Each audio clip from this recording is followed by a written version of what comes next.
blend in. And you can see it actually disappears right in here. It's actually right here.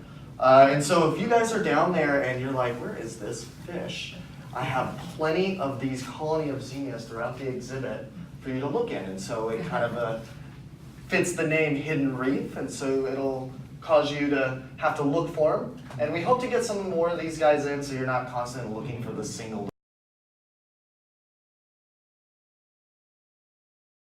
Highlighting right here is called a yasha goby, a yasha shrimp goby. And what they do is they actually live with the shrimp. Right now, and this is great because we're brand new, I can tell you where each one is hiding. They've actually created their little hole over here. So when you guys are down at our exhibit, the Hidden Reef, check it out. But most people ask, well, where's this shrimp at? And luckily, I was able to sneak a peek of him. So the shrimp, you can see the shrimp moving some sand right there. The goby actually stands guard, so the goby will sit in the front entrance of the little den. Meanwhile, the shrimp does all the work. So the shrimp will be cleaning out the den, moving detritus, uneaten food, and then moving the den around. So they like to move from one spot to the other. That's kind of a way to confuse predators. And so the shrimp is always busy. Meanwhile, the goby kind of just sits and watches. We actually have two, and we got really lucky. We have a mated pair of gobies. Right now you only see one, but there is two living in that den. And then we got even luckier, and our shrimp, we got two shrimp and they paired up. So we have a nice family going on in this little hole.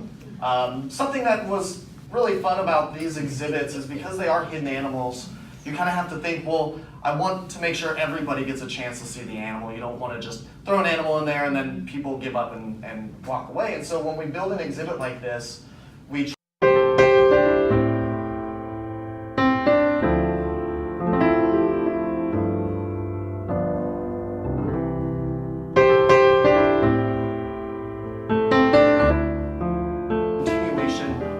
color cluster exhibit. They're an amazing animal, and so we thought, you know what, we can't get rid of them, let's just enhance their exhibit. This is one of the easier ones to build, but it's also our biggest one. These ones were pretty much already established. These corals have been here for years, and so I didn't want to take them up. They're beautiful, it takes years for corals to become this way. And so we just added some more animals and some more shrimpfish. Can anyone find the shrimpfish in this exhibit?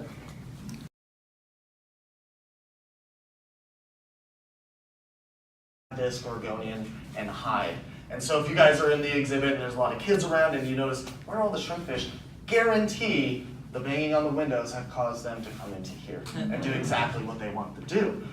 Which is why we provide them with that natural habitat, because if they were afraid, whether it's a predator in the wild or a little child banging on the window, which we try not to encourage, it gives them their natural ability to hide in coral so they feel comfortable.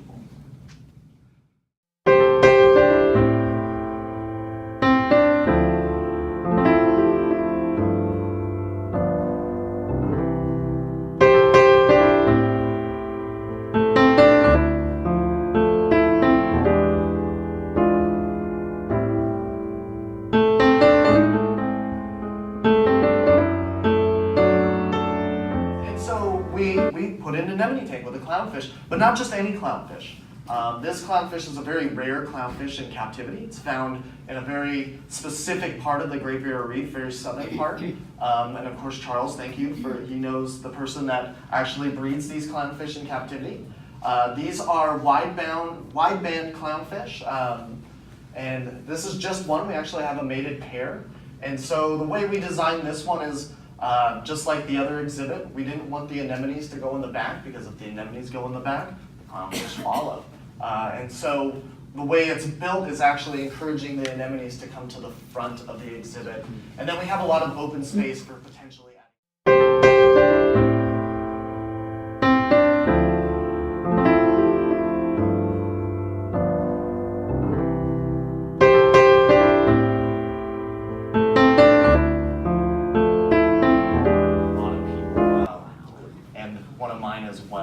And believe it or not, I always look at this picture and it always seems such a large exhibit, but it's actually one of our smaller ones, and that's great because the animal we're showcasing is a warty frogfish, and warty frogfish don't really travel too far. In fact, if they find an area that there's plenty of food and plenty of hiding spaces, they're not going anywhere. This is a good spot, so they're going to hang out. And so this tank is designed around this little guy. The sponges, these are live sponges. They're called Australian spider sponge.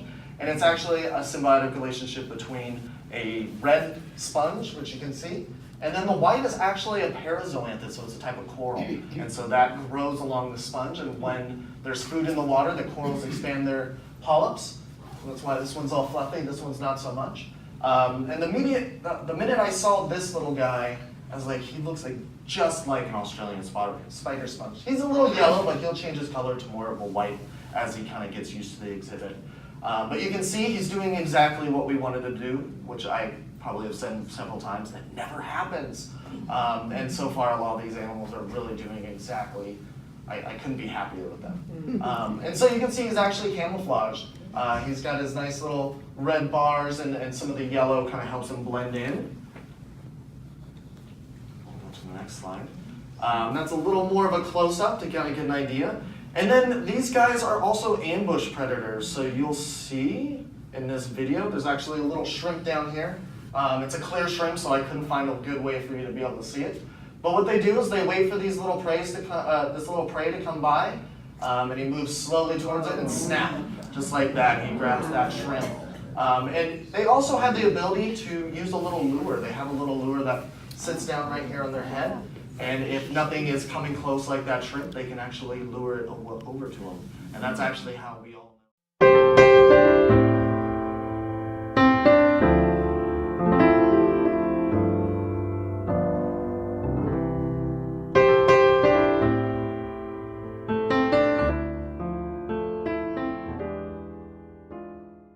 Under the warty frogfish, we have Hawaiian leaf scorpion fish. These guys, you can see where they get their name, but also in the current they tend to wiggle kind of like an algae in the water, or maybe our shrimp goby. We were very lucky to get two that have kind of bonded together, and they share the exhibit, and so we've been calling them the twins because they look almost identical.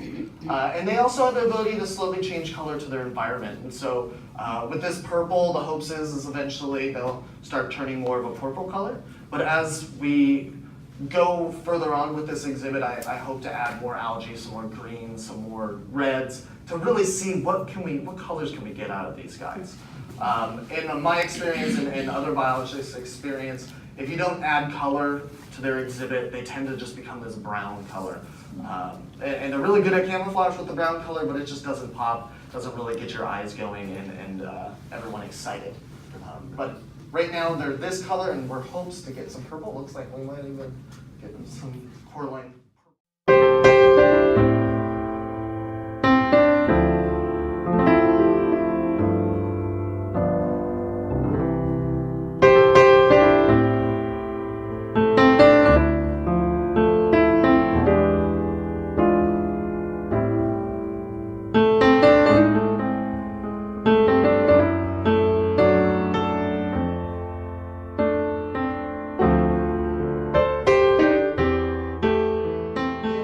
This is a challenging exhibit because we had to cater to an animal that tends to hide behind rocks, and we want them to be within view.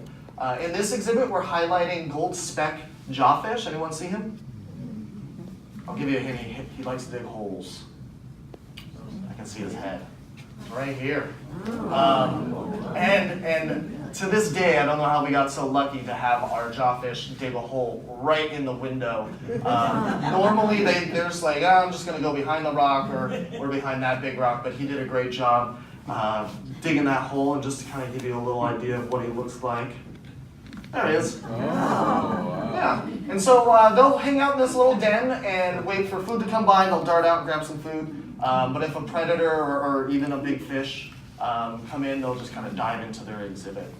These guys are amazing creatures. We're hope to get some more in the future. They're mouth brooders, so what that means is they hold the eggs in their mouth. The eggs will actually hatch in their mouth, and then they'll let the babies out. And so they're a lot of fun. We hope to maybe get some breeding going on one day, but that would be later in the future. Right now, we're just letting this guy kind of settle in, and he'll actually build up his den with different gravel parts. So we had to add different textures, different gravel sizes, so he could kind of pick and choose and shop for his construction materials to build his hole. And like I said, we're lucky enough to have him right there in the window. And he's got great character. They're one of the only fish that I know that turn their heads and kind of look around for everything, and he's becoming a big favorite.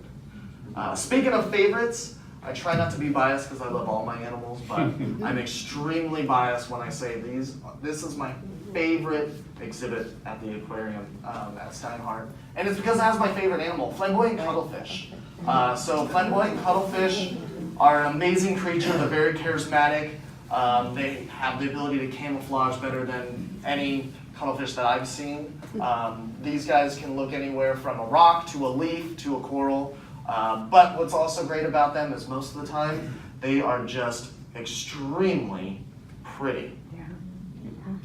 And so they have because they're a cephalopod, they have the ability to kind of change their color in their skin using special organs. And they wave these colors. Some scientists believe they're just kind of talking and communicating with other flamboyant cuttlefish.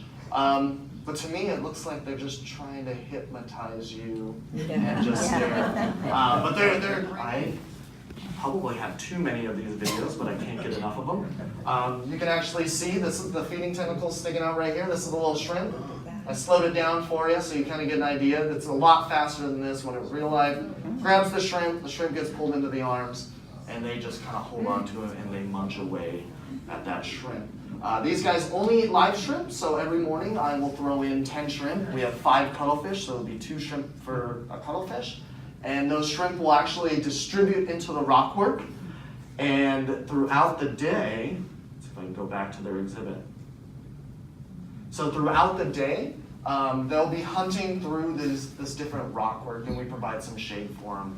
In the wild, they would be in a very shallow area, but kind of a muck zone, so very muddy, a lot of shade in that area, and so we try to match their habitat and at the same time make it an exhibit. And that coral actually doesn't attach to a rock, so in the wild it just sits on the ground. And that slowly gets bigger. Oh, there we go. Technology. How many cuttlefish can you count in this photo? Oh.